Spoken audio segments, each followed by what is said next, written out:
CFAP 6 new batch, excited हो? चलें, कुछ आप लोगों के परसेप्शन क्या है इस सब्जेक्ट के बारे में, और कुछ आप लोगों की, हाँ पहले तो चलें ये डिस्कस करें आप लोगों का परसेप्शन क्या है इस सब्जेक्ट के बारे में। तो सा ये डिस्कस कर लेते हैं, परसेप्शन क्लियर हो जाएगा, फिर इंशाल्लाह। बहुत मुश्किल है, बहुत बहुत बहुत मुश्किल है। अच्छा जी, और इसके अलावा टफ है। अच्छा चलें, मुश्किल टफ एक ही हो गया, डिफ़िकल्ट नहीं बोलना। टेक्निकल है, यस टेक्निकल है, आप सीए कर रहे हैं माशाल्लाह यार। लेंदी है, ईजीएस्ट है, MSF 1 बन गया है, IFRS भी इंक्लूड हो गया है, ज़बरदस्त भाई, IFRS भी इंक्लूड हो गया है, रिपोर्टिंग बन गया है, अच्छा भाई ज़बरदस्त। रिपोर्टिंग की बहुत ज़्यादा नॉलेज चाहिए, ऑडिट IFRS का होता है, ये तो हम पहली क्लास में पढ़ते थे यार। 3 पार्टी रिलेशनशिप, मैनेजमेंट की जिम्मेदारी, ऑडिटर की जिम्मेदारी। एथिक्स का पोर्शन जो है वो मुश्किल हो गया, तो मुश्किल तो होगा ना यार, सीए कर रहे हैं आप, चीज़ें तो मुश्किल होंगी, चीज़ें आसान तो नहीं होंगी। और इसके अलावा रट्टा, फाइनल में रट्टा होता ही नहीं है भाई, अब तो कैफ में भी नहीं है। खैर मतलब इसका मतलब ये कि जी कैफ 8 में जिस तरीके से हमने पढ़ा था, कैफ 8 पास कर लिया था, वैसे हम CFAP 6 भी पास कर सकते हैं रट्टा लगा के, मुश्किल है। इनका सॉल्यूशन ढूंढें, आज के क्लास में थोड़ा सा सॉल्यूशन और स्ट्रेटजी के ऊपर काम कर लें, और स्पेशली जो है परसेप्शन जो है इसके ऊपर काम कर लें। परसेप्शन अगर आपका मतलब अगर आपका ये परसेप्शन है तो इसका मतलब है जी आप मेहनत भी इसी परसेप्शन पे कर रहे होंगे और स्ट्रेटजी भी इसी के अगेंस्ट बना रहे होंगे। और खुदा ना खास्ता इस सब्जेक्ट के बारे में आपका परसेप्शन गलत है तो इसका मतलब है स्ट्रेटजी भी गलत हो जाएगी बच्चों। और जब स्ट्रेटजी गलत हो जाएगी तो इसका मतलब है कि जी पेपर आ कुछ और रहा है और आपने अल्टीमेटली होना क्या है, फेल होना है। तो बड़ा ज़रूरी है कि हम जो है फिज़िकल वर्कशॉप भी होगा इंशाल्लाह ज़िशान, फिज़िकल वर्कशॉप भी होगा। बच्चों आज की क्लास का हमारा जो एजेंडा है वो बहुत इंपॉर्टेंट एजेंडा है, बिकॉज वो अगले 60 घंटे अगला 1 महीना जो है इस डायरेक्शन के ऊपर हम मेहनत करेंगे। सबसे पहली चीज़ हम थोड़ा सा ये समझने की कोशिश करते हैं कि हमारा सिलेबस है क्या, कितना बड़ा हमारा सिलेबस है। ये बात समझ आती है बच्चों को? ये कर लें, हार्डली 15 मिनट हम जो है वो सिलेबस के ऊपर दे देंगे ताकि पता चल जाए कि हमारा सिलेबस है क्या। अच्छा, उसके बाद हम इस सब्जेक्ट के बारे में जब हम सिलेबस डिस्कस कर लेंगे तो सिलेबस डिस्कस करने के बाद हम ये देखेंगे कि यार इस सब्जेक्ट से रिलेटेड जो है वो क्या इश्यूज़ हैं, क्यों बच्चा फेल होता है, और वन ऑफ द फेल होने का रीज़न जो है वो इस सब्जेक्ट के बारे में परसेप्शन है। पर आखिरी चीज़ हम एक काम ये करेंगे कि इसकी एक ज़बरदस्त स्ट्रेटजी इंशाल्लाह बना लेंगे। आप ज़िंदगी आपका वीकेंड बड़ा ज़बरदस्त गुजरेगा, सुकून में आ जाएंगे, और स्ट्रेटजी को इंशाल्लाह फॉलो करेंगे तो आप लास्ट में पास होंगे। सबसे पहले 2 ही एजेंडा है हमारी क्लास के, ओवरव्यू डिस्कस कर लेते हैं, स्ट्रेटजी, और जो आप लोगों ने थोड़े बहुत परसेप्शन बताए इस सब्जेक्ट के बारे में, जो आप लोगों ने परसेप्शन बताए हैं उस परसेप्शन के ऊपर थोड़ी सी चीज़ें डिस्कस हम कर लेंगे, और मैं बड़ा फैक्चुअली इसको इंशाल्लाह आपके सामने डिस्कस करूँगा बच्चों। सही है? अच्छा बच्चों, ये हमारे पास बहुत नन्ना मुन्ना सा सिलेबस है। सही है? हमारे पास आप सबको पता है ना, ऑडिट में हमारे पास जो है वो प्लानिंग होता है, परफॉर्मेंस होता है और रिपोर्टिंग होता है। ऐसा है? इतना आइडिया है? कैफेट का इतना आइडिया? प्लानिंग होता है, परफॉर्मेंस होता है, रिपोर्टिंग होता है, बच्चों इतना आइडिया है? ये 3 एरियाज़ हमारे सिलेबस के 70% है। ये 3 एरियाज़ हमारे सिलेबस के 70% है। और मज़े की बात ये है कि 70% में से आप जो है वो आप अगर फॉर एग्जांपल 70% है तो आप 80% जो है वो ऑलरेडी कैफ 8 में पढ़ चुके हैं। मतलब 70% का 80% जो है आप ऑलरेडी कैफ 8 में पढ़ चुके हैं। क्या तक बात समझ आती है? मैं आपको प्रूफ भी करके दूँ। तो मैं आपसे वही बात कर रहा हूँ कि जी मैं बड़ा फैक्चुअली लेके चलूँगा ताकि मुश्किल लेंदी सारी की सारी चीज़ें बड़ा फैक्चुअली लेकर हम डिस्कस करें। तो ये जो हमारे पास 2 एरियाज़ हैं, प्लानिंग, परफॉर्मेंस एंड रिपोर्टिंग, ये हमारे पास जो है टोटल बनती है 70%। ये आपके आई कैप का 70% सिलेबस है मेरे बच्चों, जिसमें से आप 80-90% ऑलरेडी कैफ 8 में पढ़ चुके हैं। तो अगर कैफ 8 में तमीज़ से पढ़ा होगा तो इंशाल्लाह CFAP 6 से मुश्किलात नहीं आएंगी। और अगर खुदा ना खासा तमीज़ से नहीं भी पढ़ा तो मैंने अपने लेक्चर में बिल्कुल बेसिक और कॉन्सेप्चुअल फाउंडेशन से ही लेके चलाओ, और वो सब मिला के हमारा जो कोर्स है वो 60 घंटे के अंदर कवर हो रहा है। 60 घंटे के अंदर क्या क्या है सारी चीज़ें हम डिस्कस करेंगे। फिर उसके बाद हमारे पास एक एरिया आता है which is called specialized area. इसके अंदर अच्छे खासे स्टैंडर्ड है हमारे पास, और इसमें से आपने सिर्फ एक स्टैंडर्ड पढ़ा हुआ है कैफ 8 में, विच इज़ ISRE 2410 जो हमारे पास रिव्यू एंगेजमेंट बताता है। सही है? इसके अलावा 8-9 स्टैंडर्ड आपने नहीं पढ़े, ये कंप्लीटली न्यू है आपके लिए, कंप्लीटली न्यू डिग्रेड आपके लिए। सही है? फिर आपके पास आता है ethics, quality control and professional requirement. मज़े की बात यह है कि ये 15 से 20 नंबर की वेटेज है, और ये भी 90% आप कैफ में कवर कर चुके हैं। कैफ में आप ISQM 1 भी पढ़ चुके हैं, कैफ में आप ISQM 2 भी पढ़ चुके हैं, कैफ में आप ISO 220 भी पढ़ चुके हैं, कैफ में आप ICAP का कोड ऑफ एथिक्स भी पढ़ चुके हैं मेरे बच्चों के। यहाँ तक बात समझ आती है? तो भाई ये तो ऊपर जो हम कह रहे थे सिलेबस लेंदी है, मुश्किल है, ये है वो है, तो सर इसमें से अच्छा खासा तो हमें कैफेट में मेहनत कर लेनी चाहिए थी, और कैफेट में तो मेहनत करी भी है, और जब कैफेट में मेहनत करी हुई इसका मतलब है वो सारी चीज़ें हमारे पास यहाँ पे आ गई हैं। तो इसका मतलब ये है कि किसी तरीके से वो कैफेट की चीज़ों को मैं क्विकली रिवाइज कर लूँ और उसके थोड़ा सा अपने लेवल को प्रैक्टिस के थ्रू, कॉन्सेप्ट्स के थ्रू थोड़ा सा एडवांस कर लूँ, तो इसका मतलब है मैं आराम से बहुत कम टाइम के अंदर 70-80% अपना कोर्स कंप्लीट करके बैठा पाऊंगा। ये एग्री करते हो स्ट्रेटेजी से? और ये फैक्चुअल है, मैं आपको एक एक करके नीचे सिलेबस दिखाऊंगा मेरा बच्चा। बहुत फैक्चुअली आपसे बात कर रहा हूँ, ये हमारे पास पहली ग्रेड है 40 से 50 नंबर की, ये हमारे पास पहली ग्रेड है 40 से 50 नंबर की बच्चों। इस ग्रेड के अंदर हमारे पास अगर हम थोड़ी सी कलरिंग करना स्टार्ट करें तो हमारे पास जो है ISA 210 engagement letter, 230 documentation, 240 fraud, 300 strategy, 315 risk, 320 materiality, 330 response, 450, 450, ये भी रिसेंटली हमारे पास ऐड हो गया। ISA 500, 501, 505, 520, 530, 550, 560, 570, 580, 610, 620। डेटा एनालिटिक्स, सही है मेरे बच्चों। मुझे बताओ जो मैंने ग्रीन से हाईलाइट करें बच्चों, क्या ये आप ऑलरेडी कैफेट में पढ़ चुके हैं? तो इसका मतलब है आपने जो कैफेट में है आयशा, मैं अकाउंटिंग के क्वेश्चन भी इंशाल्लाह पेपर में डिस्कस करूंगा आपके साथ, सही है, और अभी आज की क्लास में करूंगा, ठीक है, आप एक्टिव रहिएगा। तो वो जो अकाउंटिंग की चीज़ें हैं वो भी इंशाल्लाह मैं बड़े सुकून से आपसे डिस्कस करूंगा, और सारे डिस्कस करूंगा, सिर्फ एक डिस्कस नहीं करूंगा, सही है। ये IFRS के क्वेश्चन हैं विंटर 17 से लेके विंटर 24 तक, और ये हमारे पास जो है वो पिछले अटैम्प्ट का जून 26 का सवाल। डन हो गया? तो अभी जिस तरीके से मैं लेके चल रहा हूँ उस तरीके से लेके चलें, और आगे जाके हम ये चीज़ें भी डिस्कस करेंगे, ठीक है। एक चीज़ के अंदर ऐड हुई IFRS including the syllabus of C51 advance accounting and financial reporting, इसको जो है एग्जामिनर ने ऐड कर दिया है। इसको ऐड करने की ज़रूरत नहीं थी वैसे, लेकिन ऐड कर दिया, ठीक है। अच्छा, तो इसका मतलब ये हो गया बच्चों, इसका मतलब ये होगा कि ये हमारे पास सिलेबस है जिसकी वेटेज 40 से 50 नंबर है। इसका मतलब है ये 50% ऑफ द सिलेबस है मेरे बच्चों, ये 50% ऑफ सिलेबस है। 50% सिलेबस में से सिर्फ कुछ स्टैंडर्ड्स ऐसे हैं जो कि मुझे न्यू पढ़ने, बाकी कैफ 8 में मैं ऑलरेडी पढ़ चुका हूँ। डन हो गया? तो टेंशन थोड़ी सी कम हुई कि यार ये तो वो चीज़ें जो कि पढ़ी हुई है, तो उसे रिवाइज करना है, ICAP के एडिशनल प्रैक्टिस क्वेश्चंस करने हैं, और जो है मेरे पास ये 40-50% जो है वो सिग्निफिकेंटली मेरा इंशाल्लाह कवर हो सकता है। और ये मजे की बात ये है भी प्लानिंग का फेज, तो ये लेक्चर्स के स्टार्ट में ही चीज़ है। डन हो गया बच्चों? अच्छा, बेहतरीन, बस थोड़ा सा जवाब देते रहना। फिर हमारे पास आता है कंक्लूजन एंड रिपोर्टिंग। क्या ISA 700 मेरे बच्चों ने कवर किया हुआ है? 701 कवर किया हुआ है, 705 कवर किया हुआ है, 706 कवर किया हुआ है, 704 स्टैंडर्ड आपने कवर किया हुआ है। ये 2 स्टैंडर्ड ऐसे हैं आपके पास जो कि न्यू है।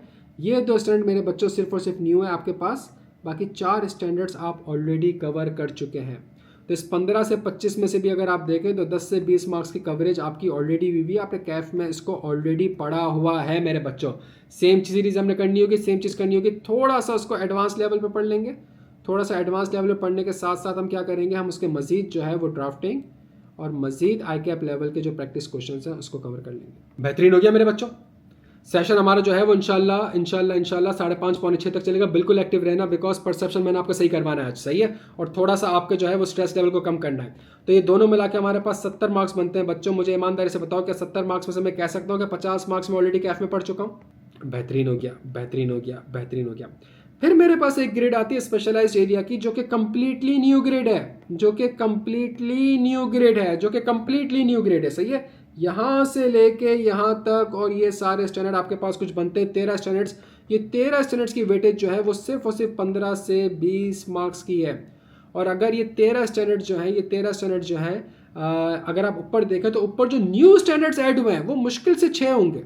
क्या थोड़ी सी स्टडी समझ आ रही है? कहाँ मेहनत करनी है। और मज़े की बात है कि ऑडिट के साइकिल में बिल्कुल सही उतर रहा है वो। ऊपर वाले स्टैंडर्ड जो है वो प्लानिंग में, तो प्लानिंग से पहले स्टार्ट करेंगे तो 3 4 5 6 नया स्टैंडर्ड आया, उसको कवर करा, कैफेट वाला रिवाइज करा, मजीद प्रैक्टिस करी, 50% कवर्ड।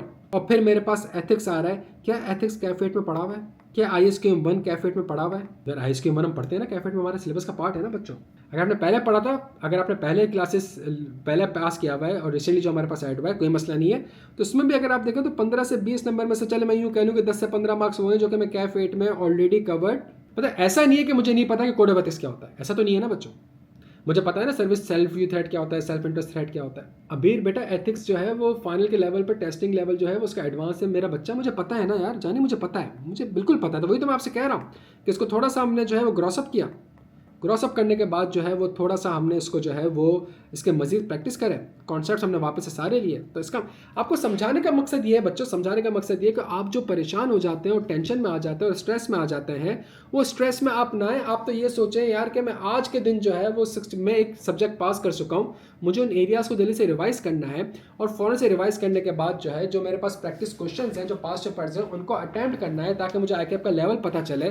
तो मैं तो हूँ अगले 15-20 दिन में 70% सिलेबस कवर करके बैठ सकता हूँ। क्या मैं सही कह रहा हूँ कि गलत कह रहा हूँ? लास्ट टाइम का पेपर डिफिकल्ट था, हम उसको डिस्कस भी कर लेंगे अब्दुल्ला, टेंशन ना लो बेटा, मैंने खुल के रखी हुई सारी फाइल। सही है, मैं सारी चीज़ें आपके साथ फैक्ट्स से डिस्कस करूँगा। सारे फैक्ट्स आपको बता रहा हूँ ना, हवा में कोई बात नहीं हो रही। सारे फैक्ट्स आपको बता रहा हूँ, हवा में कोई बात नहीं हो रही। तो यस, सिलेबस लेंथी है, मैं एग्री करता हूँ आपसे, लेकिन अगर थोड़ा सा स्मार्टली प्ले करोगे, थोड़ा सा स्मार्टली प्ले करोगे मेरे बच्चों, तो इसका मतलब है कि यार अगले 15-20 दिन में आप इस सब्जेक्ट को 70% कवर कर सकते हो। एग्री करते हो? सितंबर में इंशाल्लाह पास होगा बच्चों, मेरा वादा है। सही है, अच्छा ज़बरदस्त हो गया। तो थोड़ा सा हमें सिलेबस समझ आ गया। इसका मतलब ये है, इसका मतलब ये हो गया बच्चों, इसका मतलब ये हो गया कि हमारे पास CFAP की 3 किताबें, CFAP 6 की हमारे पास 3 किताबें हैं। पहली किताब है वॉल्यूम 1, दूसरी किताब है वॉल्यूम 2, तीसरी किताब है वॉल्यूम 3। सही है, वॉल्यूम 1 के अंदर हमारे पास 100 से लेके 800 की सीरीज़ है।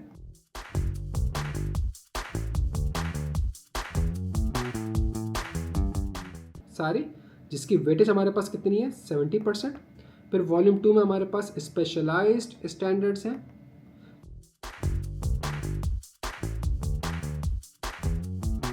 जिसकी वेटेज हमारे पास कितनी है, कुछ 15 से 20 मार्क्स थी। और फिर वॉल्यूम 3 में हमारे पास जो है वो कोड ऑफ एथिक्स वगैरह है, जिसकी वेटेज हमारे पास कितनी है, 15 से 20 मार्क्स। क्या सिलेबस समझ आ रहा है मुझे? क्या मेरे बच्चों को सिलेबस समझ आ रहा है? हम पहले सब्जेक्ट को डिस्कस कर लें, चीज़ें डिस्कस कर लें, फिर शरीर इसको एंड में देख लें। इस सवाल को एंड के लिए रख लें मेरा बच्चा, प्लीज़, मेरी रिक्वेस्ट है मेरा बच्चा आपसे। थोड़ा सा एक फ्लो में एक चीज़ हम चल रहे हैं ना, मैं सारे आपकी क्वेरीज को एड्रेस करूँगा, बिकॉज आपके बाद अभी कोई क्लास नहीं है, सस्टेनेबिलिटी की क्लास मैंने ले ली, तो हम क्लास को एक्सटेंड भी कर सकते हैं, सुकून से लेकर चलेंगे। क्या यहाँ तक मेरे बच्चे क्लियर है? इस सब्जेक्ट को अगर हम देखें तो इस सब्जेक्ट में हमारे पिछले 10%, पिछले 10 सालों में आखिरी की 10 अटैम्प्ट्स अगर मैं देखूँ तो 10 अटैम्प्ट्स में जो है मेरा जो रिजल्ट है वो 23% है। एवरेज मेरा कितना रिजल्ट है? शाहजहान बिल्कुल फिक्र ना करो यार, रहमान डके से ज़्यादा अच्छा कमबैक कराऊंगा इंशाल्लाह। सही है, परेशान ना हो। तो हमारा लास्ट 10 अटैम्प्ट्स में कितना हमारा वो है, तो इसका मतलब है रिजल्ट तो जो है वो इतना कोई ख़ास तो नहीं है। सही, रिजल्ट जो है वो ख़राब है। और बदकिस्मती से बात ये कि हम ऑडिट फर्म में रहते हुए इस सब्जेक्ट में फेल हो रहे हैं। ठीक है, और जब इस सब्जेक्ट में हम फेल हो रहे हैं तो इसका रीज़न क्या है? अगर मैं थोड़ा सा दिसंबर 25 जो हमारी लास्ट अटैम्प्ट हुई थी, सिनेरियो बेस्ड क्वेश्चंस की प्रॉपर बच्चे प्रैक्टिस नहीं करते, inability to interpret and respond to the specific question requirements, generic answers हम बच्चे प्रोवाइड कर रहे होते हैं। The performance in a scenario based questions revealed a lack of analytical depth and professional judgement. Same चीज़ उसने नीचे बोली थी, वही चीज़ आपको ऊपर रिपीट कर रहा है। दिसंबर 24 में हमारे पास रिजल्ट 26% था। कोड ऑफ एथिक्स में जो है वो बच्चा मसला कर रहा है, बच्चा जो है वो आंसर सही नहीं लिख पाया। मैंने examiner reproduce the provision of the code without addressing the relevance of the scenario. तो अगर आप दिसंबर 25 से मेरे बच्चों, दिसंबर 25 से दिसंबर 20 देखें, एक चीज़ कांस्टेंट है बच्चों, एक चीज़ बड़ी कांस्टेंट है। वो बार बार इन सारे एग्जामिनर कमेंट्स में वो एक ही चीज़ बात कह रहा है कि बच्चा जो है वो सिनेरियो बेस्ड क्वेश्चंस को सही से एड्रेस नहीं कर पा रहा है। सही है, रिक्वायरमेंट को पढ़ नहीं पा रहा है, जेनेरिक आंसर लिख रहा है। सही है, और अगर आप आंसर देखें 25, 21, 26, 21, 26, 28, 25, 26, 26, 23, इसका मतलब है किसी एक अटैम्प्ट में भी। तो मैं तो इस चीज़ के ऊपर बड़ा खुश हूँ। मैं खुश इसलिए हूँ बिकॉज रिजल्ट कंसिस्टेंट है। समझेगा मेरी बात को बच्चों, रिजल्ट जो है वो कंसिस्टेंट है। ऐसा नहीं है कि एक अटैम्प्ट में आपके पास रिजल्ट 55% है, दूसरे अटैम्प्ट में आपके पास 10% है। आप समझ आ रही है बात? आपका जो रिजल्ट और पेपर है वो कंसिस्टेंट है, वो चेंज नहीं हो रहा है। वो 25%, 21%, 26, 21, 26, 28, 25, 26, 26, 23, 24, ये आपके पास रिजल्ट जो है वो प्रोड्यूस हो रहा है, सही है। और इसमें अगर आप इस सारी चीज़ों को गौर से देखें तो की रीज़न वो जो आपको बताता है, वो आपको बताता है कि जी बच्चा जो है वो सिनेरियो बेस्ड क्वेश्चंस को सही से एड्रेस नहीं कर रहा है। ये मैं आपके साथ क्यों डिस्कस कर रहा हूँ, बिकॉज आगे जाके मैं आपके साथ एक और चीज़ डिस्कस करूँगा। तो CFF 6 हमारे पास वॉल्यूम 1 है, वॉल्यूम 2 है, वॉल्यूम 3 है, कोड ऑफ एथिक्स, ये हमारे पास जो है वो हमारे पास प्रॉपर सिलेबस है। एक चीज़ ईमानदारी से बताएं, आप में से कितने लोग एग्री करते हैं इस चीज़ के ऊपर कि यार पेपर का जो पैटर्न है वो चेंज हो चुका है? आपको ऐसा क्यों लगता है कि पेपर का पैटर्न चेंज हुआ है? Totally change. अच्छा भाई, मैं MS1 पढ़ाता हूँ और MS1 के सवाल पोर्टल में भी है। हाँ जी, मुझे बताएं बच्चों जल्दी, छेती। आपको लगता है पेपर का पैटर्न चेंज हुआ है? IFRS की इन्वॉल्वमेंट ऑडिट पेपर में बहुत ज़्यादा है, तो इसके से पेपर का पैटर्न चेंज हो गया। बच्चों एक चीज़, अपना परसेप्शन बिल्कुल ठीक कर लें, बिल्कुल ठीक कर लें मेरे बच्चों। आप ऑडिट का पेपर देने जा रहे हैं, पहली क्लास जो ऑडिट की होती है वो कॉन्सेप्चुअल फ्रेमवर्क की होती है, जिसमें हम कहते हैं कि फाइनेंशियल स्टेटमेंट जो है वो IFRS के हिसाब से बनते हैं, और एज एन ऑडिटर जो है मैंने एश्योरेंस लेनी है क्या वो FS IFRS के हिसाब से बनता है कि नहीं बनता है। तो पहली क्लास का पहला की कॉन्सेप्ट जो हम कैफेट में पढ़ रहे होते हैं, सही है। तो अगर वो IFRS आपसे आज पूछ रहा है तो इसका मतलब है कि आज से पहले उसने नहीं पूछे थे। बच्चों जवाब दें कि आज से पहले उसने IFRS नहीं पूछे हमसे, इतनी डेप्थ में नहीं पूछे उसने। दो चीज़ें अगले 5 मिनट बड़े इंपॉर्टेंट है, सुनिएगा। विंटर 2017 में 15 नंबर का सवाल आया गुडविल कंसोलिडेशन का, जो मेरा कैफेट का बच्चा है उसको भी सवाल करवाता हूँ, सही है।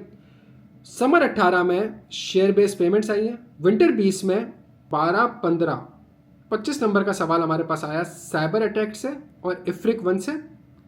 समर 21 में हमारे पास कंपाउंड फाइनेंशियल इंस्ट्रूमेंट का सवाल आया, सेल्स एंड लीज बैक का सवाल आया, और IFRS 15 हमारे पास आया एज अ 600 के साथ मर्ज होके। विंटर 21 में हमारे पास IS 20 गवर्नमेंट ग्रांट आया एज अ 250, 17 नंबर का सवाल, सही। IFRS 15 के ऊपर 24 नंबर का सवाल। समर 2022 में हमारे पास ICT डेटा एनालिटिक्स से रिलेटेड सवाल आया। IFRS 16 में लीज कैंसिलेशन हमारे पास आई है। IAS 16 में चेंज इन यूजफुल लाइफ आया है। 37 में रिस्ट्रक्चरिंग आई है। IFRIC 1 आया है, हेजिंग आई है, गुडविल आया हुआ है। और ये सारे के सारे वो बता रहा हूँ जो कि आइसोलेटेड सवाल हैं। ऑडिट रिस्क के अंदर उसने कितने IFRS आपसे ओवर द इयर्स पूछ रहा है वो तो है ही नहीं। मैंने आज से कोई कितने साल पहले, 2013 साल पहले मैंने एडवांस ऑडिट का पर्चा दिया था बच्चों, ये तो चीज उस वक्त भी थी। तो अगर आप कह रहे हैं कि जी आज से पहले ये कभी आए ही नहीं थे और इस बार अचानक से आ गए हैं और पेपर पैटर्न चेंज हो गया, तो आपसे बड़ा बेवकूफ कोई नहीं है। और एक चीज आप देख लें बच्चों, नोट करिएगा, ये जब भी है ना, जब भी ये हमेशा आप एक चीज याद रखिएगा, ये हर अटेम्प्ट में ये सुनता आ रहा हूं मैं कि पेपर का पैटर्न चेंज हो गया। और ये पिछले जो है ये मुझे 10 साल हो गए सब्जेक्ट पढ़ाते हुए, 10 साल से मैं ये सुनता आ रहा हूं कि जी पेपर का पैटर्न जो है वो चेंज हो गया। और ये पिछले मैंने आपको 10 साल का एनालिसिस करके दिया है। इससे बियॉन्ड भी आपने जाना है, इससे बियॉन्ड भी आप जा सकते हैं। आपको मैं लास्ट अटेम्प्ट का पेपर भी दिखा देता हूँ, लास्ट अटेम्प्ट का पेपर भी दिखा देता हूँ, उसको भी हम बहुत सुकून से डिटेल में डिस्कस करेंगे। मेरे बच्चों पेपर का पैटर्न बिल्कुल भी चेंज नहीं हुआ है। ये तो फर्स्ट डे का कॉन्सेप्ट है मेरे भाई, कि आपने ओपिनियन ही इस चीज के ऊपर लेने के क्या फाइनेंशियल स्टेटमेंट IFRS के हिसाब से बने। आपको जो प्लानिंग फेज है वो तो है ही है कि FS में not be equal to IFRS। आपने जब परफॉर्मेंस करनी है तो आपने IFRS को सामने कंसीडर करना पड़ता है। जब आप ओपिनियन भी देते हो तो ओपिनियन आप ये लिखते हो, in our opinion these FS are prepared in according with IFRS। तो भाई कहां से चेंज हो गया? ये पेपर का पैटर्न चेंज नहीं हुआ है मेरे बच्चों को, यहां तक बात समझ आती है? अच्छा, तो ये जाके देख लो, ये मेरी किताब के पेज नंबर है, page number 10, page number 26, page number 72, 73, 83, 84, 87, 96, 101, ये सारे बैठ के जाके देख लो।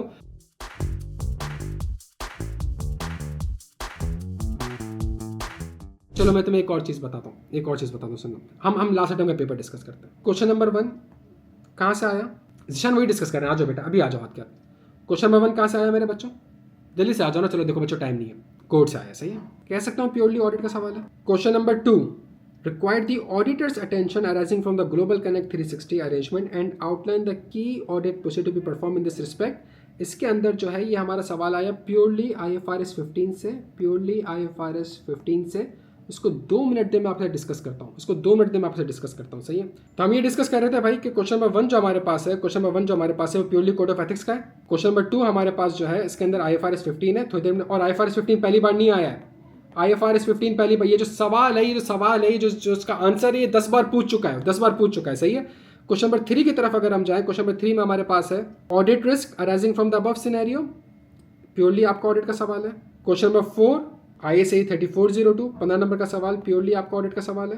Question number 5 scenario, course of action, implication on the audit report, again audit का एक प्रॉपर सवाल है। और यहाँ पे आके उसने एक चीज़ पूछी, फाइनेंशियल रिपोर्टिंग इशू एक्सप्लेन करें, जो कि आपके MSA 1 की रिक्वायरमेंट है। और मैं हमेशा से बच्चों को कहता हूँ कि यार MSA 1 जो उसने इतनी मेहनत करी एग्जामिनर ने, तो उसको ज़ाया नहीं होने देगा, उसके सवाल को पूछेगा। और पास्ट पेपर में बहुत से ऐसे सवाल हैं जो कि MSA 1 से स्ट्रेट कॉपी किए गए, सही है यहाँ। लेकिन आगे जाके उसने आपसे कहा फर्दर ऑडिट प्रोसीजर्स भी बताएं और implications on the audit report भी आपको बताएं, सही है। तो अगर मैं बच्चों एक चीज़ आपसे डिस्कस करूँ, बहुत सिंपल सी चीज़ डिस्कस करूँ, तो हमारे पास जो IFRS का सवाल आया भी है, चले उसके ऊपर आ जाते हैं। हमारे पास अगर जो IFRS का सवाल आया भी है, सवाल आप लोगों ने देखा भाई है, सुनिएगा मेरी बात को। आपने 5.2 मिलियन की एक पैकेज आपने ऑफर कराए, ग्लोबल कनेक्ट 360, सही है। और इस 5.2 मिलियन के अंदर आप 3 चीज़ें दे रहे हैं, पहली, दूसरी, तीसरी। पहली चीज़ जो है वो एक फिजिकल सर्वर आप दे रहे हैं उसको, और वो आपने डिलीवर कर दी है, उसने एक्सेप्ट कर लिया है 1 फरवरी 2026 को। दूसरी चीज़ जो आप उसको डिलीवर कर रहे हैं वो 3 साल का सॉफ्टवेयर लाइसेंस आप दे रहे हैं, वो 3 साल तक उसको यूज़ करेगा। और फ्यूचर में मैंने कोई भी अपडेट्स वगैरह प्रोवाइड नहीं करनी है, फ्यूचर में मैंने कोई भी अपडेट्स प्रोवाइड नहीं करनी है। इसकी स्टैंड अलोन सेटिंग प्राइस जो है वो 1.5 मिलियन है। तीसरा कंपोनेंट जो है वो मैं उसके साइबर सिक्योरिटी को मैनेज करूंगा बच्चों, साइबर सिक्योरिटी को मैनेज करूंगा अगले 3 साल तक, सही है, जिसमें मैं कंटिन्यूस बेसिस पे मॉनिटर करूंगा, डिटेक्ट करूंगा, रिस्पॉन्ड करूंगा साइबर सिक्योरिटी थ्रेट्स को जो कि कस्टमर के IT इंफ्रास्ट्रक्चर को अफेक्ट करते हैं बच्चों।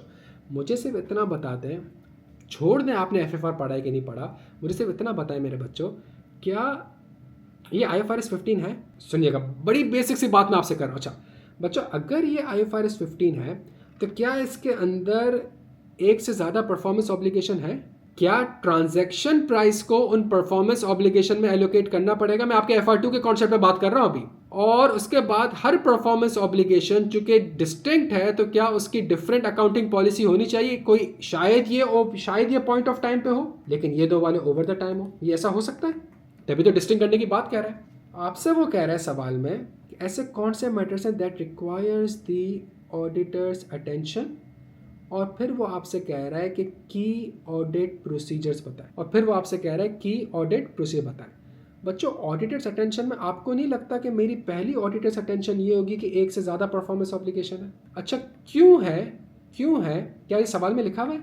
जो वाई वाली चीज़ सवाल में लिखी हुई है। अच्छा, जब मोर देन 1 परफॉर्मेंस ऑब्लिगेशन है, तो क्या मेरे पास ट्रांजैक्शन प्राइस को एक और मैटर जो कि मैं कंसीडर करूंगा कि क्या ट्रांजैक्शन प्राइस एलोकेट हुई है उस परफॉर्मेंस ऑब्लिगेशन में? मुझे सही कह रहा हूँ, गलत कह रहा हूँ? और क्या क्यों होनी चाहिए? क्या ये भी सवाल में लिखा हुआ है? सवाल में लिखा हुआ है ना यार, कहाँ गया हमारे पास वो? हमारे पास जो है 5.2 का बंडल बेच रहा हूँ, selling price 2.2, selling price 1.5, selling price 1.8, 1.8 plus 1.5 3.3, 3.3 plus 2.2 5.5। तो हमारे पास स्टैंड अलोन सेलिंग प्राइस जो है वो 5.5 मिलियन है, लेकिन बेच जो है मैं कंबाइन करके 5.2 मिलियन पे रहा हूँ। तो क्या इस 5.2 मिलियन को इन रेशियोज के थ्रू एलोकेट कर दूं? अच्छा, जबरदस्त जबरदस्त जबरदस्त जबरदस्त जबरदस्त। बच्चों सुनते रहिएगा मेरी बात को, आपका सिर्फ परसेप्शन चेंज करना है मैंने, सिर्फ और सिर्फ परसेप्शन आपका सही करना है मैंने, ताकि आप ये पेपर पास कर सकें बच्चों, सही है। तो हमारे पास, अच्छा, जब ट्रांजैक्शन प्राइस को एलोकेट करूंगा तो उसके बाद हर परफॉर्मेंस ऑब्लिगेशन की मुझे रेवेन्यू रिकग्निशन पॉलिसी असेस करनी पड़ेगी कि ओवर द टाइम होना चाहिए या पॉइंट ऑफ टाइम होना चाहिए। जिस बच्चे ने एडवांस ऑडिट पढ़ा हुआ है या पिछले टाइम का पेपर दिया हुआ है, अल्लाह को हाजिर नाजिर रख के जवाब दे कि क्या ये पहली बार आया है? ये रिस्क में frequently more than 1 performance obligation, allocation of transaction price, revenue recognition हज़ारों बार पिछली अटैम्प्ट्स में पूछ चुका है, आज से 4 साल पहले भी, 5 साल पहले भी। जिस बच्चे ने अटेम्प्ट दी हुई है, जिस बच्चे ने पास पेपर्स देखे हुए हैं, वो अल्लाह को हाजिर नाजिर रख के बताए कि क्या ये ऐसी चीज़ें हैं जो कि, और ये कैफेट के अंदर भी कॉन्सेप्ट था आयशा, ये कैफेट के अंदर। चले मैं आपके सामने एक और चीज़ करता हूँ, मैं आपसे ये कहता हूँ मेरे बच्चों, इस सवाल को अगर मैं अकाउंटिंग के पर्सपेक्टिव से देखूंगा तो मेरी सोच कहाँ तक होगी पता है? मेरी सोच यहाँ तक होगी कि मैं 2.2 को मल्टीप्लाई करूंगा 5.2 से, डिवाइड करूंगा 5.5 तक, बस ये न्यूमेरिक वैल्यूज डिटरमाइन कर लूंगा जो मैं FFR में करता हूँ। ऐसा ही है ना बच्चों? क्या वो आपसे ये कह रहा है कि मुझे एडजस्टमेंट कैलकुलेट करके दो? हालांकि एडजस्टमेंट कैलकुलेट करनी है आगे, लेकिन ये जो 2.2 को 5.2 से या 5.5 को मल्टीप्लाई करके 5.2 से डिवाइड कर दिया है, क्या इसको आप पैटर्न चेंज कहते हैं कि पेपर का पैटर्न चेंज हो गया है? और ये अकाउंटिंग है क्या? आप मतलब आप चार्टर्ड अकाउंटेंट बनना, आपकी नज़र में अकाउंटिंग ये है? ए को बी से मल्टीप्लाई कर दो, सी से डिवाइड कर दो। तो मुझे बताया ना चले, अकाउंटिंग का लेंस अगर मैं रखूं तो मैं क्या लिखूंगा इसमें? मैं कुछ नहीं लिख सकता। मुझे बताएं ऑडिटर्स अटेंशन को इवैल्यूएट करना है, मुझे बताएं इसके अगेंस्ट की ऑडिट प्रोसीजर्स। अब सुनिएगा मेरी बात को, ऐसा कौन सा डॉक्यूमेंट है जिससे मुझे पता चल जाए कि सवाल में कितनी परफॉर्मेंस ऑब्लिगेशन है? तो इंस्पेक्ट कॉन्ट्रैक्ट और agreement to identify performance obligation. अच्छा जबरदस्त, ताकि मैं परफॉर्मेंस ऑब्लिगेशन को आइडेंटिफाई कर सकूं, ताकि मैं ये देख सकूं कि ये डिस्टिंक्ट है भी कि नहीं, ये डिस्टिंक्ट है भी कि नहीं। ट्रांजैक्शन प्राइस को एलोकेट करना है परफॉर्मेंस ऑब्लिगेशन में, तो क्या मैनेजमेंट से वर्किंग ले लूं? जो 5.2 मिलियन की कंबाइंड सेल्स प्राइस आ रही है उसको कहां से वेरीफाई करूं? जल्दी आ जाओ बच्चों। जो 5.2 मिलियन की जो कंबाइंड प्रोडक्ट बिक रहा है उसको कहां से? कॉन्ट्रैक्ट देख चुका हूं, कॉन्ट्रैक्ट में अभी तक सिर्फ परफॉर्मेंस ऑब्लिगेशन देखी है, अब कॉन्ट्रैक्ट में बैठ के 5.2 मिलियन को भी देखूंगा। और वो जो इंडिविजुअल सेलिंग प्राइस आ रही थी मेरे बच्चों, उसको कहां से वेरीफाई कर लूं? जो इंडिविजुअल सेलिंग प्राइस आ रही थी उसको कहां से वेरीफाई कर लूं? उसके जो इंडिविजुअल कॉन्ट्रैक्ट्स होंगे, ऊपर वाला कॉन्ट्रैक्ट नहीं, वो तो कंबाइंड कॉन्ट्रैक्ट है, जो इंडिविजुअल वाले कॉन्ट्रैक्ट्स होंगे वहां पे जाके सेलिंग प्राइस देख लूं और फिर जाके इवेल्युएट कर लूं कि क्या कंपनी ने सही अकाउंटिंग पॉलिसी के हिसाब से उसको रिकॉग्नाइज करा है कि नहीं करा, पॉइंट ऑफ टाइम और ओवर द टाइम। क्या यहाँ तक बात समझ आ रही है मेरे बच्चों को? क्या यहाँ तक बच्चों मेरी बात समझ आ रही है? अब आपके लिए तो ज़िंदगी आसान ही हो गई है आपके लिए। अच्छा मैं आपको एक चीज़ थोड़ी सी आपको बता रहा हूँ, ये हमारे पास वॉल्यूम 2 है बच्चों, सही है। ये 2017 से लेके सारे के सारे पास्ट पेपर्स जो है ना यहाँ पे मौजूद है। अगर पहला सवाल नॉर्मली रिस्क का आता है ना बच्चों, और ये मेरे ड्राफ्टेड आंसर है, ये आईकेप का आंसर नहीं, मेरे ड्राफ्टेड आंसर है। तो अगर जो आंसर आता है तो आंसर अगर आप देखें, आंसर इस तरीके से बनता है। मैंने आगे प्रोसेस भी लिखे हुए, मैंने सारे रिस्क आपको बताए, सारे रिस्क बताए, और फिर नीचे मैंने एक कॉलम आपको ये दिया, ये विंटर 17 का पढ़ रहा हूँ मेरे बच्चों। ये रिस्क 1 जो था ना, तो इसके ऊपर IFRS क्या कहता है ये पैराग्राफ लिखा हुआ है। और जो मैंने आपको सिखाया है वो ये सिखाया कि जी IFRS की रिक्वायरमेंट ये है, एग्जैक्ट पैराग्राफ लिखे हुए, और इस रिक्वायरमेंट को यूज़ करके मैंने कैसा पहला रिस्क ड्राफ्ट किया है, किस तरीके से मैंने पहला रिस्क जो है वो ड्राफ्ट करा है, किस तरीके से उस इंफॉर्मेशन को पढ़ के मैंने रिस्क लेवल पे जाके उस रिस्क को डिफाइन करा है। क्या यहाँ तक बात समझ आ रही है? ये विंटर 2017 का आज से 10 साल पहले का सवाल है, जिसके ऊपर उसने आपसे रेवेन्यू रिकग्निशन पूछा हुआ है। रिस्क नंबर 3 के अंदर उसने आपसे मोर देन 1 परफॉर्मेंस ऑब्लिगेशन और एलोकेशन ऑफ ट्रांजैक्शन प्राइस पूछा हुआ है मेरे बच्चों। और उसके अंदर मैंने लिखा हुआ है गुड्स और सर्विस होनी चाहिए, वो डिस्टिंक्ट होनी चाहिए, सही है। और एलोकेशन आपने करनी, तो एलोकेशन तो मतलब ऊपर जितने रिस्क हैं नीचे उसकी IFRS स्टूडेंट कॉर्नर के हिसाब से आपके IFRS की सारी रिक्वायरमेंट है। और इस रिक्वायरमेंट को यूज़ करके मेरे बच्चों किस तरीके से मैंने रिस्क और प्रोसीजर्स ड्राफ्ट करा है। आप तो ये काम तो वो है जो कि 10 साल से मैं कर रहा हूँ, इसलिए कर रहा हूँ बिकॉज आज से 10 साल क्या 50 साल पहले भी पेपर जो आता था वो यही आता था मेरे भाई। 50 साल पहले भी पेपर यही आ रहा होता था, चेंज नहीं हुआ पेपर का पैटर्न। चीज़ें मुश्किल हुई है तो वो सारी चीज़ें मुश्किल हुई, वो लॉ भी मुश्किल हुआ है, वो BFD भी मुश्किल हुआ है। लेकिन आप ये कहें कि जी मुश्किल होने की वजह से पेपर का पैटर्न चेंज हो गया, तो यार ये गलत बात है मेरे बच्चों। क्या क्लियर है यहाँ पे? क्या यहाँ तक मेरे बच्चों को बात समझ आ रही है? और आपके लिए तो फ़ायदा ही हो गया, आपका फ़ायदा तो ये हो गया कि पोर्टल में जब मैंने पढ़ाया IFRS के हिसाब से है और IFRS की रिक्वायरमेंट को सामने रख के रिस्क प्रोसीजर ड्राफ्ट करे हुए, तो अब तो पेपर में आपके लिए IFRS भी एप्लीकेबल हो गया है। अब तो आप IFRS भी लेके जा सकते हैं। तो अब तो आप, इसका मतलब ये है भाई, इसका मतलब ये है तो अब तो ज़िंदगी और आसान हो गई आपकी। आपने पिक करा, रिक्वायरमेंट देखी, उस रिक्वायरमेंट से रिस्क कैसे ड्राफ्ट करना है, उस रिक्वायरमेंट से इवैल्यूएशन कैसे करनी है, उस रिक्वायरमेंट से प्रोसीजर कैसे लिखना है, ये काम जो है अब आप बड़े आराम से कर लेंगे। क्यों? बिकॉज जो सारे लेक्चर्स हैं, जो रिस्क है, जो प्रोसीजर्स हैं, जो रिपोर्टिंग है, वो इसी फ्रेमवर्क के तहत पढ़ाई गई है मेरे बच्चों। क्या यहाँ तक बात समझ आ रही है? और ये जितनी भी चीज़ें अगर आप देख लें, जो भी आपके पास सवाल होगा उसके अंदर जो है आपके पास जो भी रिक्वायरमेंट होगी, जो मैं विंटर 17 में आपसे डिस्कस कर रहा था गुडविल वाला सवाल, तो गुडविल की रिक्वायरमेंट है क्या? ये रिक्वायरमेंट है। इस रिक्वायरमेंट के बेसिस पे आपने प्रोसीजर्स लिखना है। क्या क्लियर हो? बिल्कुल अवेलेबल है भाई अली साहब, बिल्कुल अवेलेबल। यार क्या एक चीज़ समझ आ रही है जो मैं आपसे डिस्कस करने की कोशिश कर रहा हूँ? और उसके बाद मेरे बच्चों एक बहुत इंपॉर्टेंट चीज़, ये हमारे पास किताब है आइसा 200 से लेके सारी चीज़ें, प्लस जितने आपके पास अकाउंटिंग स्टैंडर्ड्स हैं, जितने आपके पास अकाउंट, चाहे वो मुश्किल से मुश्किल IFRS 9 हो, IFRS 11 हो, IFRS 13 हो, IFRS 15 हो, IFRS 16 हो, और आपके पास जो बेसिक स्टैंडर्ड्स हो गए वो, उन सारे स्टैंडर्ड्स के ऊपर बच्चों ये सिर्फ नोट्स नहीं है, ये प्रॉपर लेक्चर है, इसके ऊपर लेक्चर हुआ है, सही है।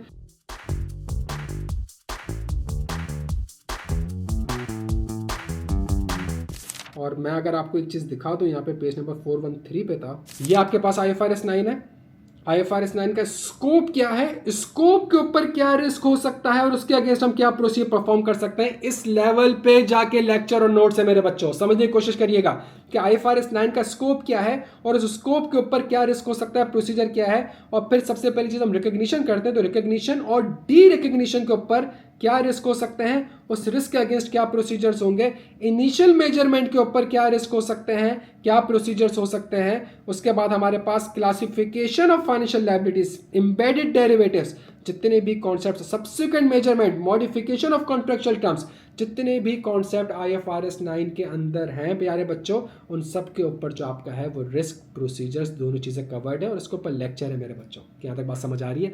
तो मैं आपसे ये नहीं कह रहा हूँ, मैं आपसे सुनिएगा मेरी बात को, मैं आपको सिर्फ ये बता रहा हूँ प्यारे बच्चों कि पढ़ना तो है और पढ़ भी रहे, लेकिन बात ये कि ये अपनी मेंटेलिटी से निकाल दे कि पेपर जो है वो पेपर का पैटर्न चेंज हो गया, बिकॉज अगर आपने ये मेंटेलिटी रखी तो आपका किबला गलत हो जाएगा, और जब किबला गलत हो जाएगा मेरे बच्चों तो अल्टीमेटली होगा क्या कि आपकी सारी स्ट्रेटजी, सारा फोकस जो है वो आपके दूसरे एरियाज के ऊपर होगा और पेपर जो है आप पास नहीं कर सकेंगे मेरे बच्चों। क्या यहाँ तक बात समझ आ रही है बच्चों? पहले एक एक करके चलते हैं, एक एक करके चलते हैं, जो चीज़ मैंने भी आपको समझाने की कोशिश कर रहा हूँ आपको समझ आ रही है। अगर आप इवन IFRS 15 देखें, IFRS 15 देखें मेरे बच्चों, तो IFRS 15 के अंदर क्या रिस्क हो सकते हैं, वारंटीज अगर है जो स्पेशलाइज्ड कॉन्सेप्ट्स हैं उसके अंदर क्या रिस्क होंगे, क्या इवैल्यूएशन होंगी, क्या प्रोसीजर्स होंगे, अगर customer option for additional goods और सर्विस है क्या रिस्क होंगे, क्या इवैल्यूएशन होंगी, क्या प्रोसीजर्स होंगे, अगर आपके पास वेरिएबल कंसिडरेशन है तो उस वेरिएबल कंसिडरेशन में क्या रिस्क होंगे, क्या, मतलब मैं आपको ये नहीं कह रहा कि मैंने IFRS 9 या 15 का जो एक 1 पेज का हैंडआउट दिया इसमें रिस्क, एक एक कॉन्सेप्ट के ऊपर, चाहे वेरिएबल कंसिडरेशन हो, चाहे फिक्स कंसिडरेशन हो, चाहे एडिशनल गुड्स हो, चाहे फ्री गुड्स हो,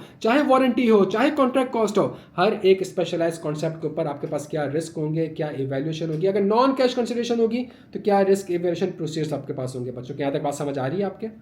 इवन अगर कॉन्ट्रैक्ट मॉडिफिकेशन भी होगी तो हमारे पास क्या रिस्क एंड प्रोसीजर्स होंगे। Identify the performance obligation in the contract, क्या ये प्रोसीजर थोड़ी देर पहले लिखा था हमने? क्या ये दो प्रोसीजर थोड़ी देर पहले हमने लिखे थे बच्चों? क्या यहाँ तक बात समझ आ रही है मेरे बच्चों को? क्लियर है मेरे बच्चे यहाँ पे? तो इसका मतलब ये है, इसका मतलब ये है बच्चों, एक चीज़ आपको बस समझाने की कोशिश कर रहा हूँ, उसको समझ जाइएगा, ज़िंदगी थोड़ी सी आसान हो जाएगी। पेपर का पैटर्न मेरे बच्चों चेंज नहीं हुआ है, चेंज नहीं हुआ है। क्यों? और जो चीज़ें आ रही हैं, जो चीज़ें आ रही हैं वो चीज़ें पिछले 10 साल से पढ़ रहे हैं, ठीक है, 10 साल से उस चीज़ को पढ़ रहे हैं और उसको मज़ीद पढ़ना भी है, उसकी मज़ीद प्रैक्टिस भी करनी है। इसका सॉल्यूशन क्या है? इसका सॉल्यूशन ये है, मैं आपसे एक बात कहता हूँ, IFRS 15 है, IFRS 15 के ऊपर वो एक अटैम्प्ट में आपसे वारंटी के ऊपर सवाल पूछता है, दूसरी अटैम्प्ट में वो आपसे वेरिएबल कंसिडरेशन के सवाल पूछता है। तो क्या मैं अगर ये दो सवाल कर लूँ और इन दो सवाल की प्रैक्टिस कर लूँ तो क्या मैं कह सकता हूँ कि मेरी तैयारी कंप्लीट है? इसका मतलब है अगले टाइम में वो इंटेलेक्चुअल प्रॉपर्टी के ऊपर पूछ सकता है, फ्री गुड्स के ऊपर पूछ सकता है, रिटर्न के ऊपर पूछ सकता है, ऐसा ही है।